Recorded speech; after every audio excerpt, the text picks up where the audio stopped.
Hello everybody and welcome back to another Screen Watcher review. Today we are going to be reviewing Happy Death Day, which was an interesting pick for us here. I'm not usually into the horror genre, but this was actually a really fun venture into it.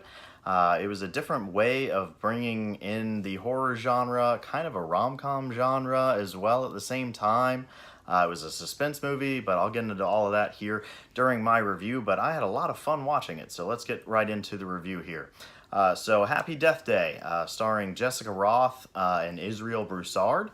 I didn't really know either of these actors going into it, so I had to do a little research. Jessica Rothe, who played Tree in this movie, she was in a lot of one episodes from different TV shows, and she had a part in La La Land. Not one of the main ones though, so it was a second, like a tertiary character really.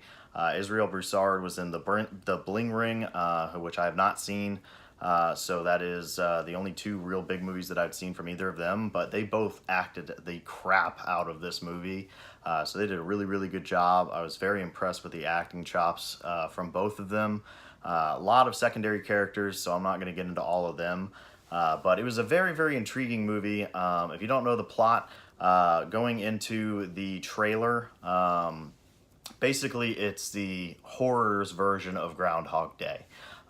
This Tree, she wakes up in a dorm room and is living this day over and over again. And at the end of it, not only is it her birthday, it happens to be the day that she is murdered. And so she's trying to figure out who is murdering her because the murderer is wearing a mask, as they tend to do in these horror movies. So Carter is trying to help her out, but he only has this one day to kind of get filled in and then help her, and then sometimes she doesn't have him help her, excuse me. But it's a really intriguing movie.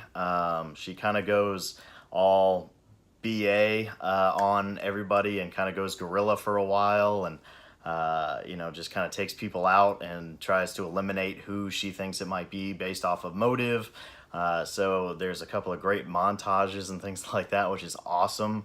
Like I said, it's a great blending of horror, thriller, rom-com. There's a lot of different genres all in one.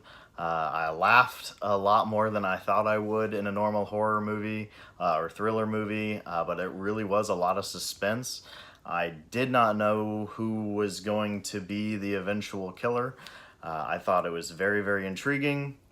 The music was great. Like I said, the acting was phenomenal, I thought.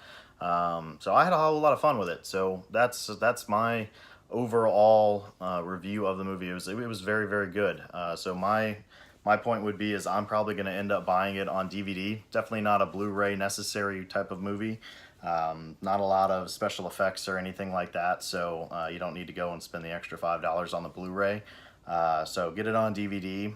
If you're not into the horror or thriller style, at least give it a go on Redbox and see if this can kind of dip your toe into the thriller genre.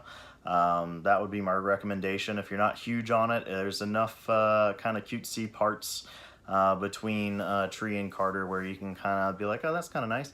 But it was a fun time. So Happy Death Day. Have you seen it? What did you think of it? Post down below. If you have anything that you would like for me to review, post down below as well. Like the video, share, subscribe to the channel, please. Trying to get as many subscribers as I can. Hit the bell icon. I'm going to go see Ant-Man and the Wasp tomorrow. I also should be putting up another video here shortly, so hopefully your popcorn never gets stale, and have another wonderful day at the movies. See y'all later.